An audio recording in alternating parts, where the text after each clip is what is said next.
Hi everybody, welcome to our first midweek sober session. We're very excited to be with you in the middle of the week.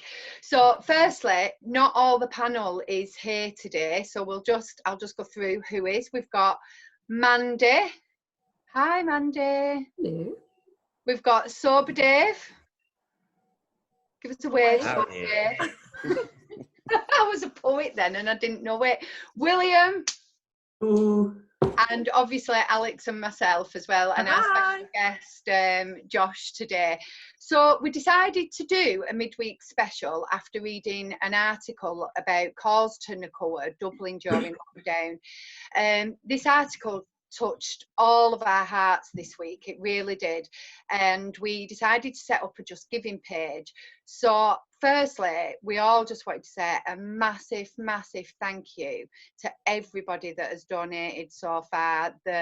It's just been brilliant, hasn't it, Mandy? Yeah, it's been amazing. It was just that sort of thing when you kind of wake up and it was like this, like that kind of like, I want to do something, like what can I do? Like what can I do? I'm sat at home, what can I do? And it was just like, well, you know, at least we could just raise some money or try, you know. So it's been wicked, and yeah, people are so generous, so thank you everyone. But you know, it's still open, so if you want to donate, you're more than welcome. We can pop a link onto this video later, can't we, so people can donate again. But yeah, it's just been brilliant, so thank you everybody for that. Right, let's introduce our special guest this week. So Josh is a resilience coach and an ambassador for Nacoa, and for those that don't know, before we start, Josh, could you tell us a little bit about Nacoa, please? Yeah, okay, so Nacoa stands for the National Association for Children of Alcoholics, and we are predominantly an anonymous helpline that anyone affected by a parent's drinking can call. And we have children as young as 5 calling up, and then people right through to adulthood. So it's not just children, it's adult children as well. But as well as that, we have sort of message boards on the website. We do a lot on social media. We have an email service for the helpline as well, and we do lots of awareness raising. Nacoa has been around for 30 years, believe it or not, and more recently, in the last 3 or 4 years, we sort of spearheaded a campaign that saw the first ever funding for children affected by parents drinking, the first of its kind. We launched a manifesto. So as well as the helpline, which is the core work of what we do, we're really keen to get the message out there as well, to let people know just how far-reaching a problem this is for children. Sorry, I was waiting for Alex to jump in then. Thank you. I'm leaving it to you tonight, see. So I was trying to get live on Facebook. We were reading this article, and I also watched a short video of you the other day, and it actually said that the calls to Nacoa have doubled. Also, you're getting a lot more dead calls or ended calls early. Is that right? Yeah. So why is it? What's happening? Why do we think these calls are going up so much right now? So what the main thing that we've actually experienced is something that we call the Christmas phenomenon, which is at Christmas time every year, what we see is a drop off in calls. So the calls we see less in the run up to Christmas, and we put that down to something that we call sort of hope over experience, and that is that these children that are living in these situations know that the whole country's going at Christmas or going into Christmas, and they have this hope that this time it will be different. And then in like 10 days into Christmas, we see a steep rise. And that's exactly what we've seen through the pandemic. So, you know, what we do know, obviously, is that for lots of children, their only respite is things like school and other ways that they may get out of the house. And in lockdown, that's not happening. And I think probably the worst thing is that there's no obvious end to it. So, you know, at summer holidays, some of these children will be thinking, just got to get through to September and I'll be back at school. And actually what they're facing now in this current climate is just a complete uncertainty of not knowing when this will ever end, and no respite from their parents whatsoever. So the rise in the dropped calls are often first time callers. So they're obviously so frightened and often have such a difficulty with trust. A lot of first time callers will call, hang up, and then they'll call again and listen a little bit longer, and our helpline counsellors will sort of always try and chat and let them know that there's somebody trusting and safe on the line, and you know, callers can do that for a long period of time before they eventually speak. So the rise in drop calls suggests a rise in first time callers. God, it's quite frightening. Oh, yeah, it's really Lisa was saying today actually that she's quite upset at the moment with some of the supermarkets. They are forcing people to queue down the alcohol aisles. And you know, it wasn't until she said to me that I'd even considered this. You know, think of the children who are in those aisles just praying that mum or dad doesn't pick that bottle up today or doesn't grab it. But it's made so much more difficult by the marketing. And it's so normalized in you know, in our society, the way in which we sort of use alcohol. You know, you've seen a rise in kind of the social media memes that are based around wine o'clock being earlier, and sort of, it's very easy when we start to have a difficult relationship with alcohol, it becomes very easy to deny the impact that it's having on our children. And look, the impact, I know from personal experience, and I know from the people that I work with, that the impact's lifelong, and it doesn't stop when the drinking stops. You know, there's so many more layers to this, and what some children would have been experiencing in this time would probably have been parents trying to get themselves off of the drink after, you know, they may have done 3 or 4 day binge, and then they're trying to get themselves off, and then the child gets that hope. Is this the time? Is this going to be the time?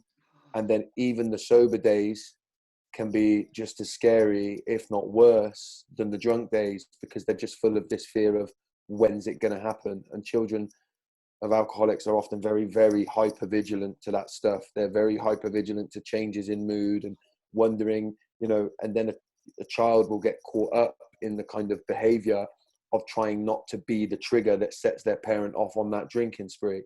So the issue is something that's not confined to just being a problem when the parents are drinking. It's like you said as well, in the supermarket, down the drinking aisle, that fear would be a very, very real fear of, are they going to pick it up, and what's this going to mean? So, you know, the impact is way more than simply seeing a parent too drunk. You know, that's just the tip of the iceberg of the problem that they're facing.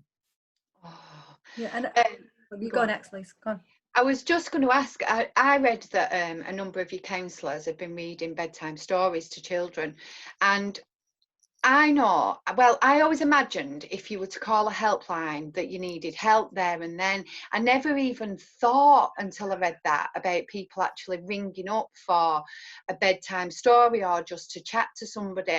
And I can imagine that children are too scared to call, which, you know, like the number of dropped calls. But in case the parents find out, what can they expect when they do call? And is it completely confidential?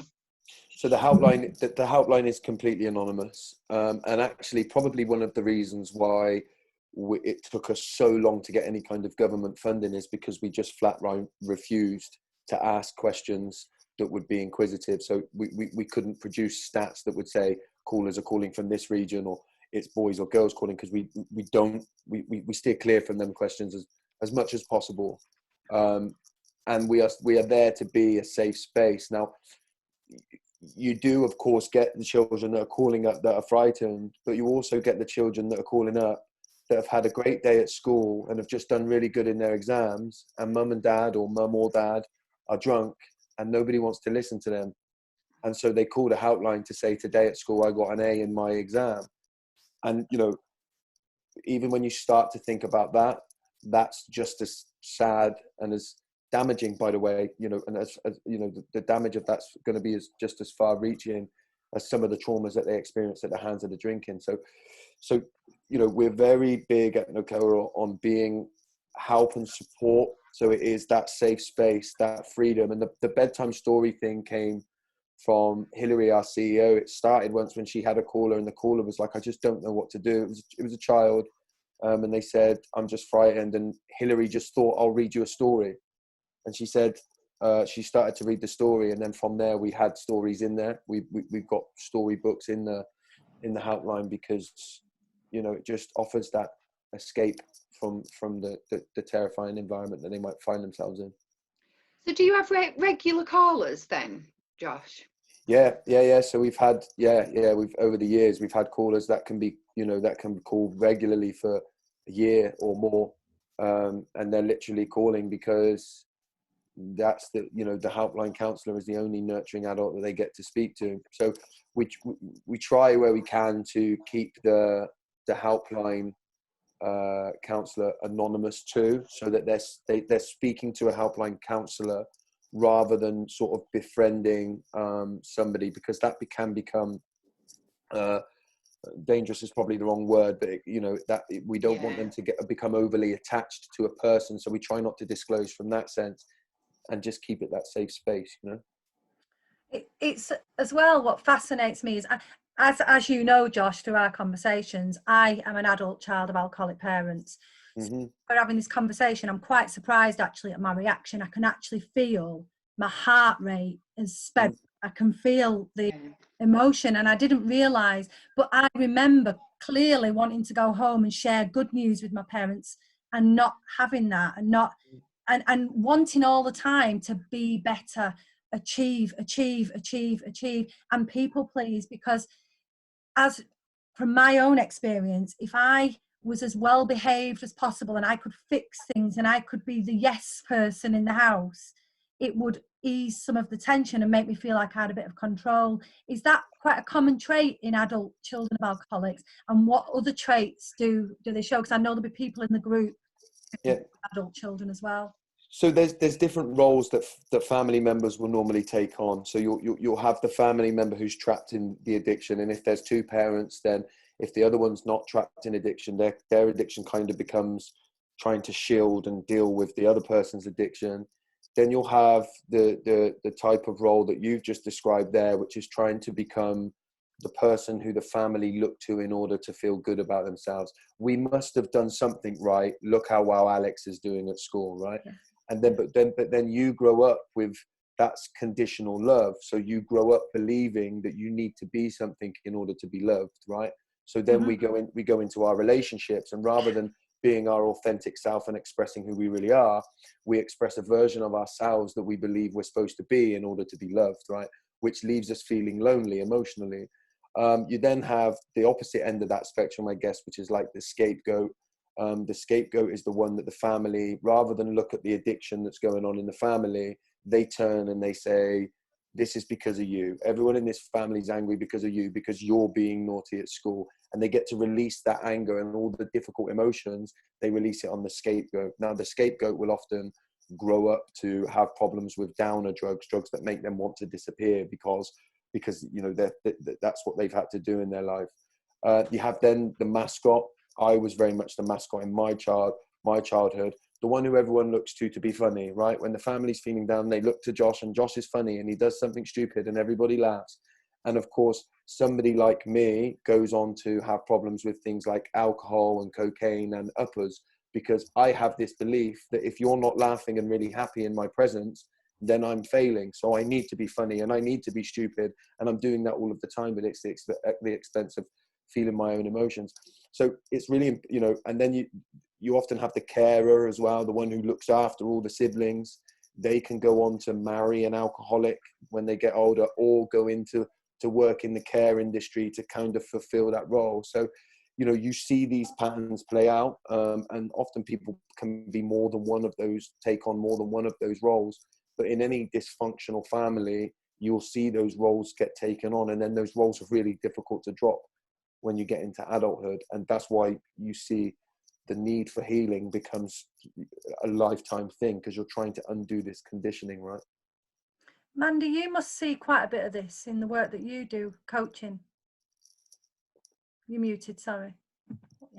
Yeah, I mean, I was kind of, like, obviously I'm a mum, so this hits me in another way. So as a person that had a problematic relationship with alcohol, it's part of the work that I have to do in my kind of journey is looking at the impact of my own behavior on my kids, and I was thinking of this as like, how can we put this across in a way that isn't you know, shaming or blaming or, you know, going to make people feel, you know, may even perpetuate behavior because it's like, I'm a shit person, I'm a shit mom, you know. And so, you know, I think it's important to obviously contextualize, you know, the outside of what's going on for every single person within that situation, you know. And I think, but one of the beauties about getting sober and, you know, where I am and the work that I do as a coach, working with mums, working with women, is that kind of thing that, you know, nothing is unfixable. Like nothing is, you know, you can break the chain. Yeah. So I have my generational trauma, I have the mental health issues, I have everything that went before me, you know, and I arrive at this point as a mum, and I made some choices which I have complex feelings about, but it stops with me, and that's very empowering. And secondly, I guess it's like, through me learning to understand my emotions, you know, through a person working with a coach or working in therapy, them understanding their own emotions, they can work with their kids, you know. So I can see certain things. I mean, I had, you know, had complex PTSD, so a lot of my, you know, when I was hungover, I get really angry, you know, and I had a lot of rage, and it's, you know, and I won't ever take that away from my kids, of that, their experience. But now I can work with them for that and go, like, I can see that you're not, it's okay, do you know what I mean? Like, we can talk about it, like, let's, you know, come and sit, my daughter's 14, like, come and sit on my knee, you know, and she will, and we'll get an emotion wheel, and I'll be like, if you're too scared to say it, like, you can point, like, where is the feeling? It's like, it's kind of like a bit angry, a bit sad, a bit scared, and we can work through that stuff together. So I guess it's like, you know, like, you know, my best mate's mum was an alcoholic. I grew up with that, you know, and so I've experienced that throughout my kind of adolescence, growing up with her too. So yeah, I mean, I guess that it's that empowerment thing of coaching, you know. It's like, okay, we've always got choices, and we can, like, look to the future, you know. We can, what's happened, so we're here right now, you know, and like, where can we go forward from here, I guess. And I, you know, anyone that's listening, it's like, we can always, you know, and some relationships aren't fixable, you know, and that's another part of the work.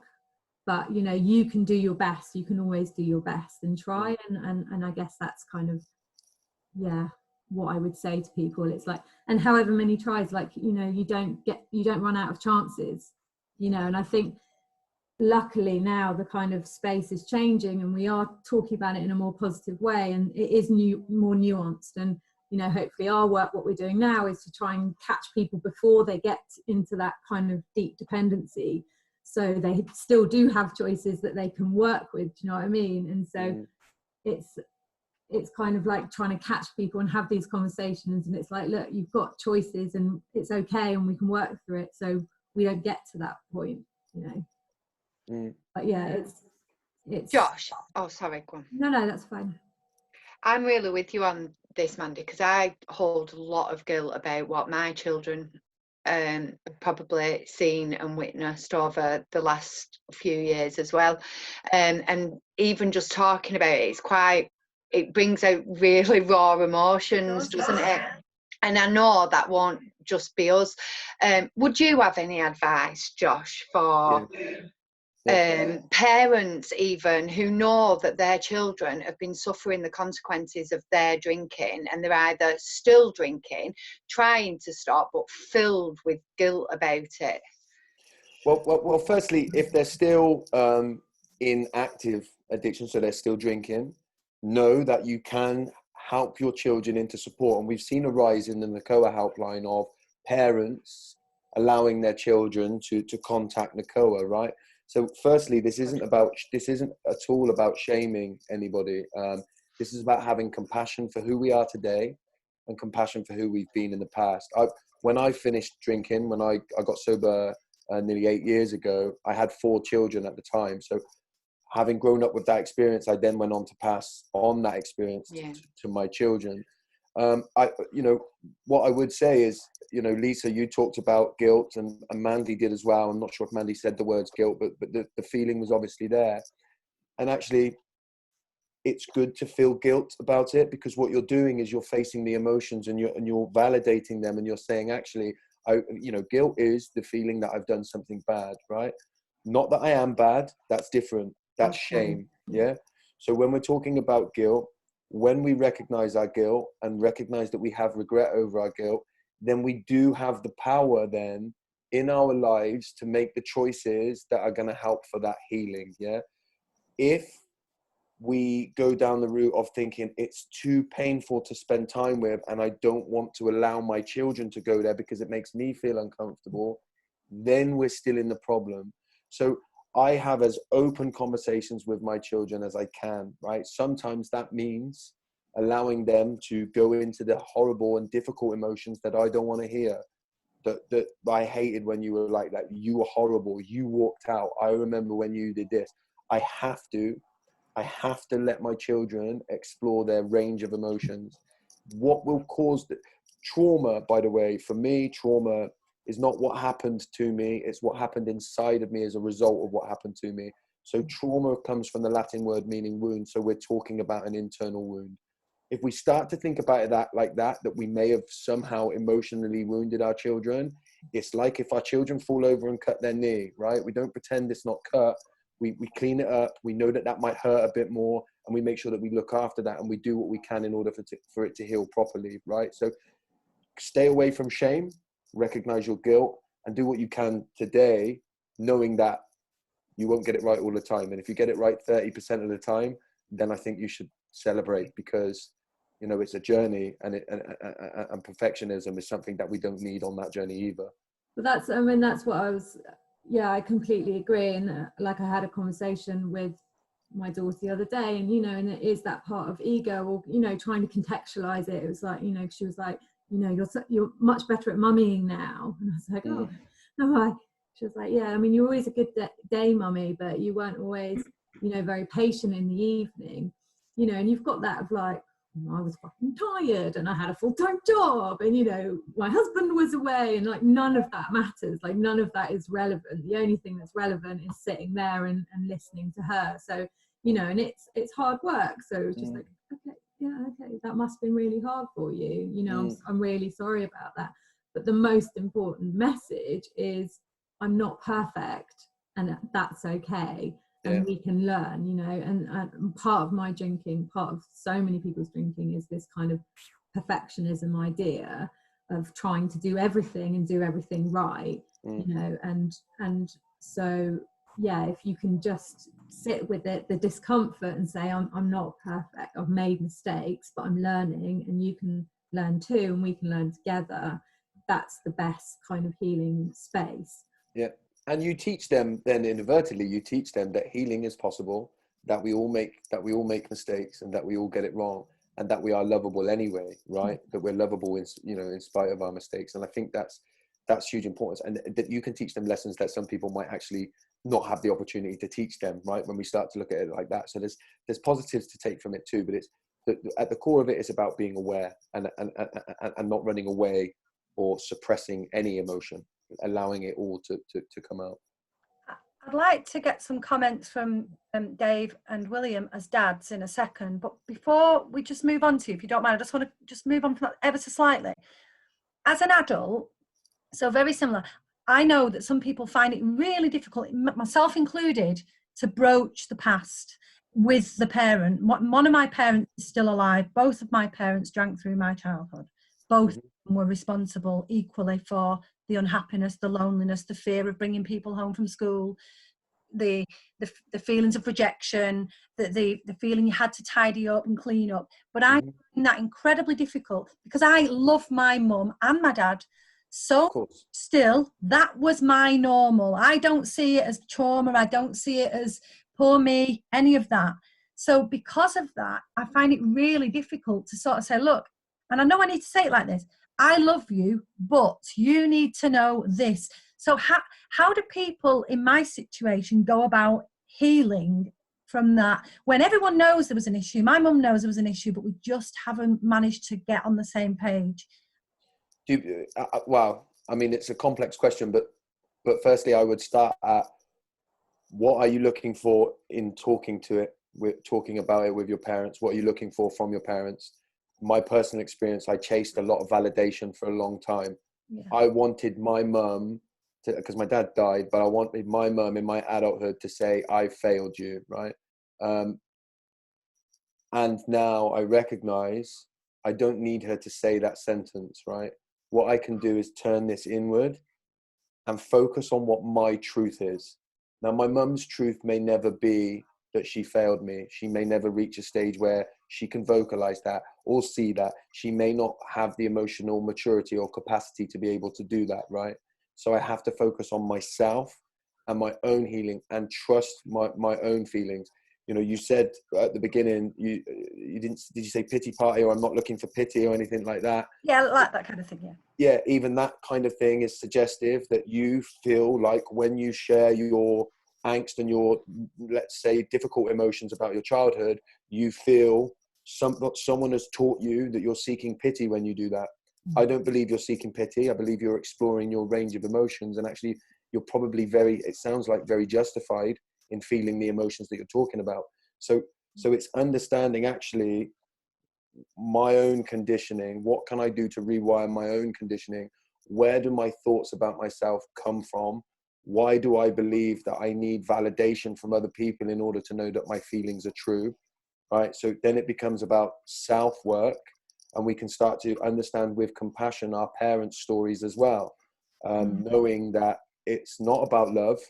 My mum loves me as much as any other mum. You know, I'd argue probably even more, right?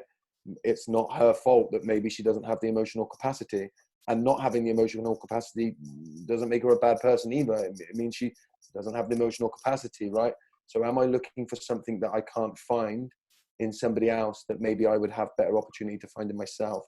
So I always say, turn it in and make healthy decisions. You can't control we can't control our parents. We can't change them. We didn't cause what they do, but we can make healthy decisions.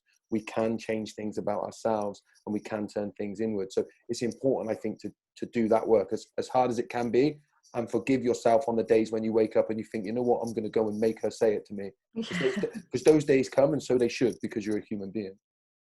It's a really good point. So Dave and William, who wants to go first? I think you need to add some comments. Dave? I met Josh at the BBC a couple of months ago for a coffee, and I didn't want to leave because I find you incredible, Josh. I've got so much respect for you, and you're talking so much sense, mate. So thanks for joining us tonight. My perspective is, as you know, I've got 4 stepkids, and I've got one grown-up man called George. And George never really lived with me. Me and his mum separated when he was quite early. So he never really saw the real drinking side of me, because when he stayed with me, I used to wait for him to go to bed before I'd have a drink. But when I met Em and I moved in here, I'd sort of tried to plan that I'd reduce my drinking before I moved in, and it didn't work. So when I moved in, I had a really big drinking problem. And what I'm kind of learning from this conversation is that I was so self-absorbed by my own self that I didn't really think about how it was reacting with them. You know, I wasn't ever thinking about it. And there was one time that some friends came around on a Sunday afternoon, and we started drinking at 1. And by 8 o'clock, I was legless, and they were jumping up and down on me like I was a trampoline. And in the morning, Em said, do you remember what happened last night? I had no idea. And I think my point is it's only since I stopped drinking that I've realised what impact it had on them. I've come into their family life and then brought in drinking and aggression and temper and anger. And I actually feel really bad thinking about it now, listening to this conversation, because I've been sober now 16 months, and now what I was thinking about was the fact that they're now growing up with a sober stepdad, and we had that conversation. Like you say, Josh, we discuss how bad it was for them now. Then we discuss how terrible I was, that I was always grumpy at 7 o'clock. I was always falling asleep. You know, you talk about reading bedtime stories. I didn't ever want to do it because all I wanted to do is have more drink. And I think there was one occasion I tried and they all said, you stink of beer and whatever. And I feel really, really proud and grateful now that at the dinner table, I've got a soft drink or a non-alcoholic beer in that. And they have the conversation that I'm sober now. And, you know, what I want to say to anyone that's sort of thinking about their drinking is that it's never too late to stop. And also think about your relationship with your children, because if I was drinking now, this lockdown would have been an absolute disaster for all of us, because I would have been drinking, I dread to think, probably midday onwards, or it would have been, for them, completely different, because I do say goodnight to them. They do drive me mad. They've driven me absolutely bananas today. But if I was drinking or if I was drunk, it would be unbelievably bad, you know. And I just feel really grateful now that they're growing up with a sober stepdad. And Em doesn't really drink either. She'll have the odd glass. But the other thing I was going to say was them seeing their mum changing as well, because when she'd see me drink, I had this habit of pouring wine like pints, and I would it would go and that used to drive her mad. But they obviously could sense their mum's emotional behaviour changing as well, and that probably made them edgy. So it's the full circle, isn't it? It's seeing their mum getting upset, seeing us arguing all the time, and we don't, well, we do sometimes, obviously, but you know, it's rational thinking now. You know, it's sensible. It's not me flying off and slamming doors and stuff like that. So I just feel incredibly grateful now that they have got a stepdad that isn't drinking like a maniac, and that's going to go on into their further life, because two of them already talk about they're not going to drink when they're older, whether they do or they don't. They're having that conversation, and they're only 10 years old, you know, and I feel so happy about that, you know. You know, Dave, I think you're really brave for saying that, because I know from experience and from talking to people, it's really hard, isn't it, to have that conversation and to actually think, I was that person and this is what we did. And, you know, my partner, still, he's been sober 12 months. There's no way I could have that conversation. No way. He still would not admit the things that happened when we drank. Now, I know they did, the kids know they did, but it holds so much. I don't know what it is. I don't know whether it's guilt, shame, but he's still, even after 12 months, there's not a chance he would come out and say that. And that's made me dead emotional that you've just come out with that. It's so lovely and so brave. I just wanted to say that. Darling, I believe, like Josh, in honesty, you know, I know, like with George now, he's 26, and when we go out, he doesn't drink. He's basically got bored of it, drinking, but also he doesn't drink to support me, and I don't really need it. But you know, he's a lovely lad, and I just feel really grateful, to be honest. And if there is anyone watching that can get anything from that, you know, being open is so valuable to heal those relationships, you know, to, as you say, Josh, to have the open conversation, if it's over the dinner table or at bedtime, when you're saying, you know, if you're just being honest about yourself, it can be incredibly healing for them. Absolutely. It made me emotional as well, Dave. I think that's amazing. Oh, this is our saddest one, this, isn't it? I'm giving you a hug here, Dave. Thank you. A bit different from our podcast, eh? I know. Yeah.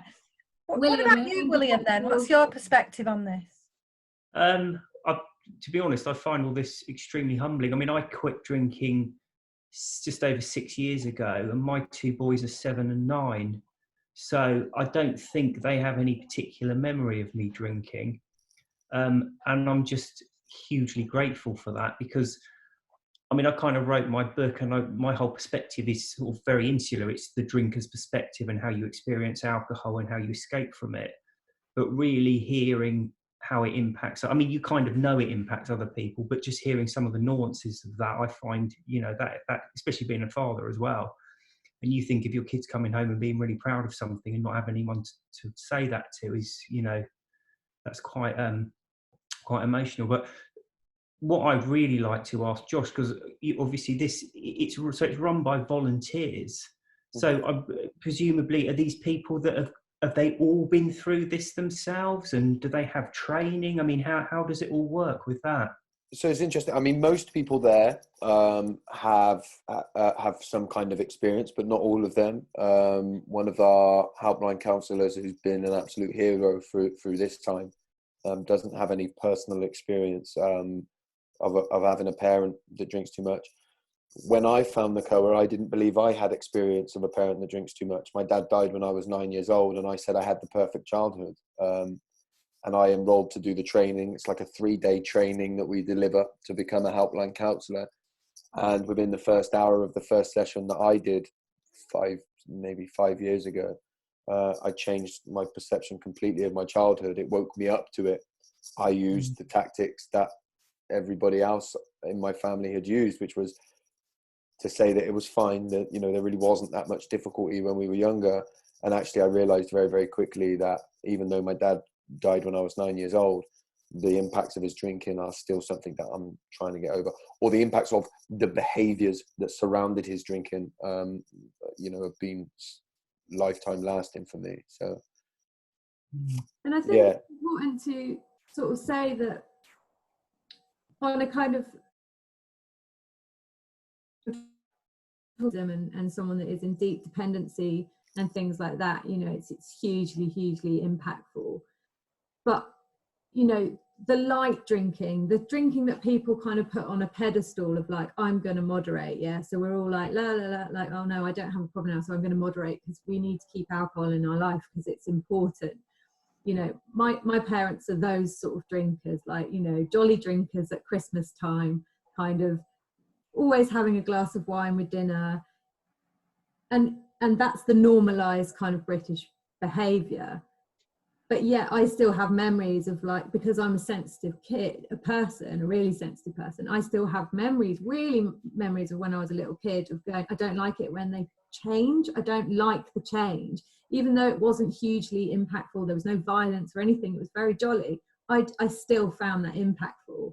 So that thing of like, we're not teaching, like, people kind of think, oh, I must give up drinking because it's a problem, or like, I'm gonna solve this problem so I can drink a little bit, and yet we're not. And I felt like that as a parent. I was like, if I need to manage this and get over, because I need to show my kids how to moderately drink, like I need to be able to drink a bit because that's modeling good behavior for them. And now it's like they have a choice. You know, they can, like, they're going to experience or do whatever they want to do, you know, and I can't control that, but they have a choice. Like, I don't drink, my husband drinks, they see both sides, and that's amazing. And so when people are listening and they're like still in that thing of like, I must keep it in because it's normal and it's because it's what everyone does and it's normal, it's like a lot of those parties, they're not normal, like they are impactful. Even if it's like a Sunday afternoon barbecue and everyone's having a jolly time, it's still that kind of like sort of quick release of, like, you know, anger, or just like, or just not listening, or pushing them away, or like, go to bed because it's adult time, that whole thing, you know, it has an impact. And I'm not shaming people that drink, it's not the thing, but it's like, don't get caught in that trap that you think you have to keep it in to be a normal person, like you just don't, and it can have a massive positive impact. And that's why I think the conversation around alcohol should change more towards talking about our relationship with alcohol, because actually problems with alcohol, I think, are actually less to do with quantity or even regularity of drinking, and much more to do with our relationship with it, right? So if you had a parent that just maybe had one glass of wine with their dinner every night, right, but that was it, it was just a glass of wine with their dinner and there was no behavior surrounding it, that's going to be there's less chance of that having an impact on you than if you had a parent that had still only had one glass of wine every night, but when they picked you up from school, they were irritable and restless, and there was always this sense of they're trying to get me to bed quickly. They're not that interested in the homework, and then all of a sudden they go and have that one glass of wine, and all of a sudden they ease into this sense of ease and comfort. And then I look at them as a child and I think, why can't they be like that for me? And so that it's the behaviors and everything that surround it that becomes so important. And if we start talking about a relationship with alcohol, then we can start having a much broader conversation. If you think about a relationship that you have, any relationship that you have, take a marriage, for example. If you came to me and said, you know, I'm having problems in my relationship, I wouldn't just say, well, you need to just end it right now, end it. I would say, well, what's going on? And if you said, explain some stuff, and it was like, wow, no, that relationship's got far too toxic, you need to end it, then that's the conversation you have. But it might be like, okay, you need to change your behavior around this, right? And then you realize that there's a spectrum of this, right? And it's not just a binary thing of either I have a problem or I don't. Because when we do that, that's when we create these lines that everyone, I think, that's had a drinking problem can resonate with. I'll stop if I ever drink in the morning. And then you drink in the morning and it's like, I'll stop if I ever drink when I'm at work. And then you drink when you're at work. And it's like, I'll stop if I ever drink and drive. And then you do that. And the line just goes back and back and back, right? For what you define as being a problem. So we need to have a much better conversation around it, I think, in general. No, I agree with that completely. And the thing is, once, from experience only here, once my parents had had a couple, their control over the way they behaved had gone. That's the problem. So it wasn't that any parent, myself included, because I am an ex-drinker as well.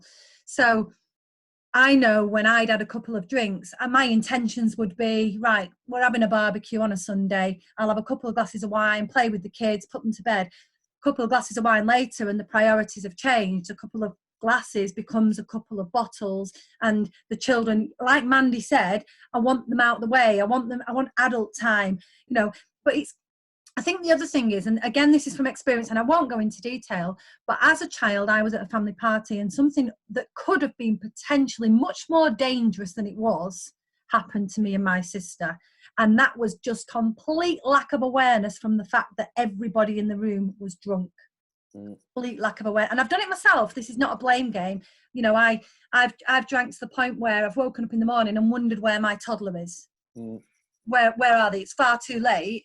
And I can't see them, I can't hear them. And my now 4-year-old at 2, confession time, had his hands behind a plug socket one morning that had come off the wall, and I was too pissed to notice. And that's another form of danger. And I think that the more people are honest about the behaviour, because often what we do is we bury those examples and pretend they didn't happen. And I know from things that Lisa and I have talked about, you know I drove with my children in the car. I know I did it. I yell about it, but I know I did it, and I know on one occasion I've done it. And I'm not talking out my head drunk, but I'm talking over the limit. Lisa's done the same, and you talked about it on here. We've got to start being honest about what we've done as parents as well, before we can start to heal our children. And I do think that's hugely important. I was going to say about the drink driving, Alex, is, sorry, Mandy, my son said to me, it was only a few months ago, he's 17 now, and he said, do you remember when you drunk drive back from grandma's house?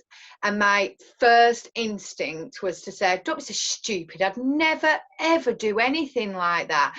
And I really wanted to say it, and I remember fighting in my head thinking, no, Lisa, you did do it. And it came back to me, and like Alex said, I wasn't absolutely smashed, but I was way over the limit. And yeah, and I think that must happen so much, but it's that fight within yourself. And I know you spoke about something like that, didn't you, the other day, Mandy, on a post on the Sober Sessions group with your daughter. Yeah, and I think this is what Josh was saying about this kind of binary like model that we need to move away from, because it's like, it's not like you either are or you aren't. Like, it's not like you, because I don't think any of us, you know, well, any of us, talking about Alex, Lisa and myself, call ourselves alcoholics, or you know, like went to treatment, or you know, were rock bottom. And so we're in that grey area where so many people are, and you know, it's kind of it's you can put it away because no one talks about that bit. So it's like, unless you're like everything's gone wrong and you've lost your house, your life, you're, you know, putting vodka on your cornflakes, it's kind of just put away. Josh, just changing the subject slightly, I've seen on your Instagram that you've done some work with Callum Best, right? Mm-hmm. Does he work for Nacoa? Yeah, he's a patron for Nacoa. How is he? Is he sober now, or?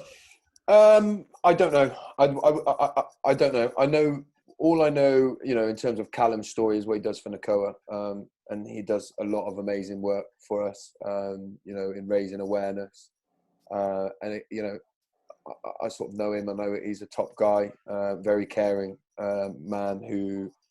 Very hard for him to speak about what he speaks about, because when he speaks about some of the difficult experiences he had, a lot of people saw his dad as an absolute hero and don't want to hear it. So sometimes he takes a lot of stick, a lot of abuse when he comes out and does the work that he does for Nacoa. So he's a top man, and he's a top man in that sense. Yeah, you know, he's a top man. And is he on a Love Island, Dave? I saw him on telly the other night. It is what you said, that though. What can people do to, like, obviously we're fundraising. What would be your kind of dream? What's the kind of vision for Nacoa moving forward? What, you know, what can people do to help, or where does our money go? Yeah, that's a good question, Mandy. Well done. So the money, look, the helpline is run with it's volunteers, right? Solely by volunteers. We've got the premises in Bristol, and we rely solely. We've got some small funding off the government for the first time ever last year, but other than that, we rely solely on donations. Now, the helpline is the core work and will always remain the core work, and the reason for that. Sometimes it can, you know, people can think, oh, you just do a helpline because you sort of don't know what else to do. But one of our core beliefs is a child's opportunity for healing should not be dependent on whether their parents have sort of decided to have their own healing. So if you have a 9 or 10-year-old that's living at home with a parent that drinks too much, and they may not be drinking, you know, enough to have the children taken away, might be some of what you guys have talked about here, right? It's not binary stuff. They should have a space where they can talk about their own feelings and healing. I was always a very sensitive person, so unlike some other members possibly of my family, I couldn't just pretend that everything was okay all of the time when I was a child. I needed to pour out my emotions and be able to feel them. So the helpline will always be the core of what we do to make sure that we can reach those children. And then it's to raise awareness in schools. I had never even heard of the term child of an alcoholic until I walked into Nacoa when I was 25 years old. If I had have seen a Nacoa poster when I was 9 years old, I saw my dad take his own life. If I had have seen a poster that said child of an alcoholic Nacoa supporting parents who drink too much, it would have changed my life. I grew up thinking that everybody has it tough, and you know, at least I had a dad and things like that, right? Some people never have a dad. And so I never explored, you know, the sense of loss and everything that came with it, because I didn't feel justified in it. So when we know that 1 in 5 children are living with a parent that drinks hazardously being enough to impact people around them, 1 in 5, I think we need to get to a stage where we're talking about this in schools all of the time. Because in schools, one of the big problems you have at the moment is a lot of schools still try and use scare tactics to get people away from drinking too much, right? So you have 1 in 5 students in an assembly with a presentation about how drinking too much is bad and people that do it are bad and you shouldn't do it. And if you do it, then you'll get yourself in trouble. And there's 1 in 5 students in there sat there thinking, you're talking about my mum, and you're talking about my dad. And how do they feel?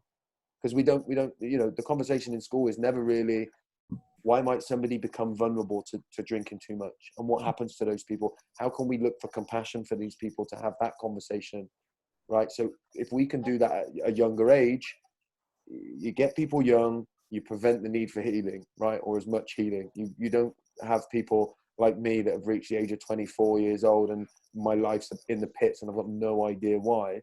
because I was never educated on, or, you know, on what I was struggling with. So the dream, I think, would be to reach more into schools like that, rather than just be firefighting and doing the helpline. So that's, you know, I guess. Yeah, and that makes so much sense. I mean, when I started talking about my sobriety sort of out loud, I had sort of 3 kind of classmate kind of friends from school that sort of said to me, you know, thank you, you know, my mum was an alcoholic, my dad died of alcoholic, and I had no idea. And it's so true that, Mandy, because I know growing up, I mean, Lisa and I, as you know, have been friends since we were children. Lisa was well aware of what went on in my household. I was well aware of what went on in hers. But neither of us ever knew what was going on in each other's household wasn't normal. Also grown up with it. You know, she grew up with my life, so she thought that was normal for me as well. And had we known, I really believe this, if Lisa would have come to my house and said, you know, have you heard of Nacoa? Yeah. You know, I would have known it. What, like Josh has just said, I would have known it wasn't normal to have to be afraid all the time and not actually even know I was afraid, you know, until I'm now an adult and I can look back on my behaviours and realise that was what was going on. And that's why it's so important to me now as a parent to break that cycle and not put my children in that position that I was in. I think it's incredibly important work that you're all doing there. Incredibly important. Yeah, and I truly believe that some of the work with Nacoa can actually be the gap between, you know, can bridge that gap between society and actually problem drinking, or whatever you want to call it, right? Difficult relationships with alcohol. When you start to look at innocent children and then look at their story and the way that those innocent children then grow up and develop into having their own struggles, that story and seeing that progression takes it away from just being an adult who can't control themselves, which might be what some of the kind of stigmatized thinking around addiction would be, you know. So I do think it could really open the conversation much further, and I think it already is to some degree. No, I agree. What about the adults then? Again, can I just go back to them, because obviously there's going to be people in our group now who are thinking, right, I know I am now an adult child of an alcoholic, but I've never dealt with it. What can they do and what should they do? Well, they should start by going at their own pace. So there's no like should or anything like that, right? You know, if you're starting to become aware of it, because what will normally happen is we will have been telling ourselves a certain narrative for a long, long time. Often when I go and give talks and stuff and people come up to me and speak to me for the first time, they'll say things really dramatic, like, you know what, I've just realized for the first time that my dad was an alcoholic and he used to beat me up a lot when I was a child. And then they'll go, but there was always food in the table and he worked really, really hard, right? Because they then feel this instant betrayal and this instant guilt about how they're talking about their parents. So know that recognizing your experience in all of its glory as a child is not betrayal on your parents. Experiencing and thinking the thoughts and feelings that you had are your thoughts and your feelings, and they are all valid and not a reflection on love for your parent. If you grew up in that environment, you're likely to think that black and white thinking is how it should be. So you have a thought that if I say I feel let down by my mum, then it means I don't love her as much as I do. That's not true. You can feel rage, hatred, and anger towards somebody that you love very, very deeply. Right? So allow yourself to start to feel the range of emotions. I believe true healing comes when we start to see our life for what it really is. To do that, I would say seek support of some kind. Can you go to some maybe group therapy? Can you go to one-to-one therapy? Can you go and see a coach? Can you work with somebody who's going to allow you to start to self-reflect in that way? Although, having said all that, I don't like to give advice, so I would say do whatever feels right, yeah. And I do, genuinely I do, because it's a long old journey, right? And the one thing that's been since I got sober and started looking at this stuff, the one thing I've had to remain is fluid. I've had to understand that I could wake up tomorrow and think everything I believed yesterday is wrong because I now believe this. And allowing myself to do that is strength and courage. That's not weakness. Fluidity and being the opposite as I can to rigidity is where the strength lies. And and I've had to do that. I've had to pick up new ideas consistently throughout my whole healing journey, and I will consistently continue to do that. Yeah. So I know this is being recorded, so if we talk again in 3 months, I'll probably say completely different to anything. We'll definitely be talking again in 3 months. Perfectionism is rubbish. Exactly. William, do you have any other comments?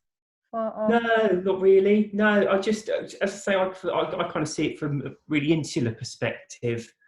And I mean, for me, I've not experienced that side of it. When I grew up, my mum and dad didn't really drink very much. They actually started drinking heavily pretty much when I started drinking, which is a bit weird. They sort of discovered alcohol when I hit sort of 14. But for me, I think, I mean, essentially, parenthood is just such a precious experience. And from my perspective, if I was drinking, it would be a pain. And it was for those first couple of years when I was drinking, because I was tired, I was hungover.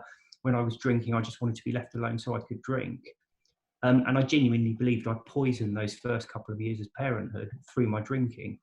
Now, don't get me wrong, it's not perfect. It could be really difficult at times, but generally it's good. It's a good experience, but it's only possible to be a good experience because I've got the energy and I've got a bit more temper than I had before, as opposed to losing my temper all the time.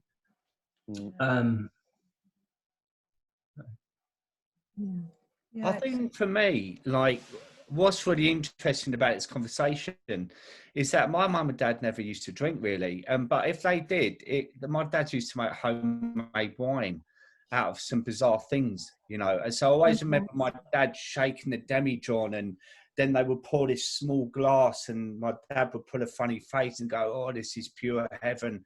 And I can't ever remember seeing them drunk. But my mum left my dad when I was 14, and that's the sort of what triggered my drinking, I feel. So sometimes people say, is it hereditary? Is it to do with this? For me, it was more like the shock, I think, of when my mum left. And it was probably a couple of 3 months. I remember I drank a litre of martini, which... I wouldn't drink one glass. A litre. Look at William's face. I was 14. And I was with this girl, and I remember, I know it's being recorded, I was saying, well, if I undo your blouse, what do you do? And she went, do it back up again. I ended up walking her home. And I remember laying on the pavement, right? Like, and a cat was licking my face. And I was 14 years old, you know. And I don't know why I've even started talking about it, but... As Lisa and Alex know, I've got a million stories.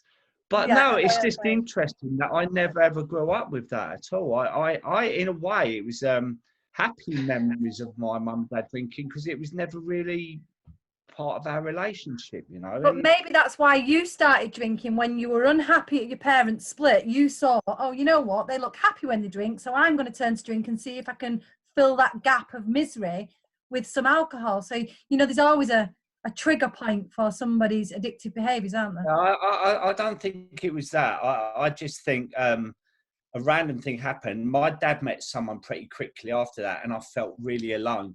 And I remember one night he brought this new woman home, and she was puffing and panting. And I went to my room and burst out crying. And I was like, what's funny? This is a really serious conversation. No, it's not. It's the way you just said she was puffing. Like, all right. You're trying to be politically correct here, Dave.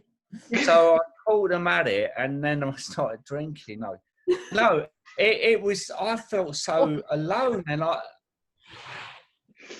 what's happening, Josh? This is all... Dave, can I ask you something? Can I ask you something, Dave? Emotionally, when you were younger, when you were like, your memories of what it was like when you were 5 or 6 years old, what were you like emotionally? I was very quiet, and I never used to talk about anything. You know, I would never. So you struggled internally, right? You had some you felt quite struggle. Like, is that what you're saying to me? Yeah, I never shared it was only when I got a bit older that I learned in myself to share how I feel, and now I share everything. So why do you think that you didn't share how you felt with your parents when you were younger? Because they never really used to have an open conversation. You know, So, the point that I'm getting at a little bit here is that you don't necessarily need like a big, for them to be drinking loads or trauma like that. I think what a lot of people experience when they're younger, I know you, Dave, so I know you're a very sensitive, deep, thoughtful, emotional person, right? That's not something that does develop, but it's also something that you would have been born with. Now, if as a child at 5 or 6 years old, you sense that your mum or dad emotionally couldn't match your deepness and your sensitivity, then emotionally you would have felt very lonely, right? That's nothing to do with bad parenting. That's nothing to do with them getting it wrong or doing it wrong. That's just simply lack of emotional capacity for you to be able to explore and validate your feelings. So you learn as a child to push them down because nobody's exploring them with you. So when we talk about trauma, this is sometimes that can be enough to start to wound us. Then when you get the trigger point, when the split happens, they move out, your mum finds, and all that happens, then all of a sudden that can bring everything to the forefront. And then you're like, well, what about me? Why all of a sudden is their attention being, and then we're off, right? And I always say, despite all the traumatic events I had in my childhood, the most trauma I experienced was when I was a child. I felt like I had to be something in order to be loved. Children should have complete unconditional love as a child. That's how you get self-love, comes from how we're loved when we're a child. And if you felt at some capacity, I can't be as deep and as emotionally as I am, that wouldn't have been a conscious thought. Ben, I'm still on live. Oh, you're still on live. I've muted her. I thought she was. I pressed it and undid it. I am so sorry. That's all right. But that's what, that when you start to realize that if you can't emotionally be your full self, then emotionally you're going to feel lonely. And all of a sudden, that's going to cause some kind of internal wounding, right? Without making it sound worse than what it is. But that's enough for us to then grow up with pushed down and buried emotions not being who we really are supposed to be. And that's problematic. Does that make sense? Yeah. I mean, I've just remembered, right, that John, who's my mum's husband of 45 years, is actually watching this. So I hope, John, you're okay with this conversation, because when mum left, John, I will say, John absolutely doted on my mum for 45 years. And sadly, just a year and a half ago, she died, and we were both with her when she died. And I love John to pieces. But what you've just said there, Josh, I've had 2 years of therapy, or 3 even nearly. And what you've said there in that 3 minutes means more to me than any of what I've heard before, because that is so spot on. I am very sensitive, and I'm an overthinker as well. I think about everything in depth all the time, and yeah, I did feel really lonely as a child. What you've said is absolutely everything to me. Thank you. Oh, good, Dave. That's well, you. Jesus Christ. We're going to all be going to have a good think now, aren't we? Honestly, this has been one of the most emotional and difficult, but really good. I mean, it's been difficult. I have completely learned so much from this one conversation. I feel like I've had my own therapist tonight. I do. Thank you. Yeah, I'm thinking that. A lot of people that do develop problems with alcohol, that a common trait is being highly sensitive people. 100%. And that thing of being wanting to please, like people pleasers, highly sensitive, and and that feeling of feeling lonely, and I it's like, what, I had a happy home, la la la, everything's fine, but I felt like the black sheep. I just felt different. And that thing, it's such a beautiful way of putting it, of just not having the same emotional level, capacity, or compatibility. And it's no one's fault. It's just, it didn't, it was something that was kind of disconnected. But we're sober now, so yeah. And you know what, as hard as this conversation is, it is one that is needed right now. And I think that the people who watch this now or have watched it live or who watch it later are going to hugely benefit from the hour of time that we've spent talking about this and touching on some quite difficult topics, and also, you know, having a few laughs along the way. So thank you so much. Yeah, thank you. I can't thank you enough, and I'm sure. Yeah, thank you, Josh. Everybody on Are there any questions? And I'm really sorry about that. Don't worry about it. Yeah, they're quite quiet on the chat. I think everyone. More comments, isn't it, Mandy? Taking it in, yeah, just saying, yeah, thank you. Yeah, you know, relationship with my kids has changed hugely. When I met Josh, right, I met him at the BBC, and I was 5 minutes early. And when he walked in, the first thing I said to him was, I can't believe it. I've just bumped into Tyson Fury, and I was too scared to ask for a selfie. He looked absolutely. He was like, "What are you doing, man?" Do you know what I mean? I'm a massive boxing fan. I like boxing is big part of my life, and Tyson Fury is a hero. Right into him, and he looked at me, and I thought, "Oh, I ain't going there." I told you this story before, Dave. He goes to TGI Fridays round the corner from me, so next time he's in there, I'll get his autograph for you. Yeah, is Dot Cotton in there as well? No, she's Lisa's mate.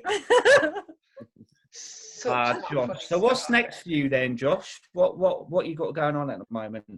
I've been busy really with work, so I've taken the resilience training that I deliver in the corporates online, so which has meant that doesn't have to be confined to England. So I'm now working across all different time zones. So some days I'm delivering like Europe in the morning, America and Canada in the afternoon, and then late at night doing Southeast Asia and Australia and New Zealand. So I'm fortunate that my work's been able to sort of transfer it into being online. So there's a lot of that. I do a lot of stuff with Hollyoaks as well. So I've got a lot of different sort of projects and stuff going on with them guys. So yeah, where am I heading with it all? I don't know. How old are you, Josh? Should I ask you how old do you think I am? Hey, I'm 30. What have you done now, Dave? I'll be 33 in July. 33, 8 years sober, and doing all this magnificent work, mate. What are you going to be like at my age, eh? You're going to get a Nobel Peace Prize or something. What am I going to be like in 40 years' time? I'm joking. Listen, Josh, if you speak to William, he'll give you his secret, because Dave's normally ribbing him about how young he looks. Yeah. Yeah, you do look very. He's 76. He looks incredible. I feel it. Yeah. Dave, can I ask you? Are you still growing your beard for the lockdown? No. I sacked that off. The hair, I bought this gel you could build a wall with. It's like if I didn't put, I could snap that now because it's so long. I noticed when you came on earlier, you put it in a bun. Yeah, I've tied mine around the bottom of my spine like it's a natural look. Normally I'm like slick. Yeah.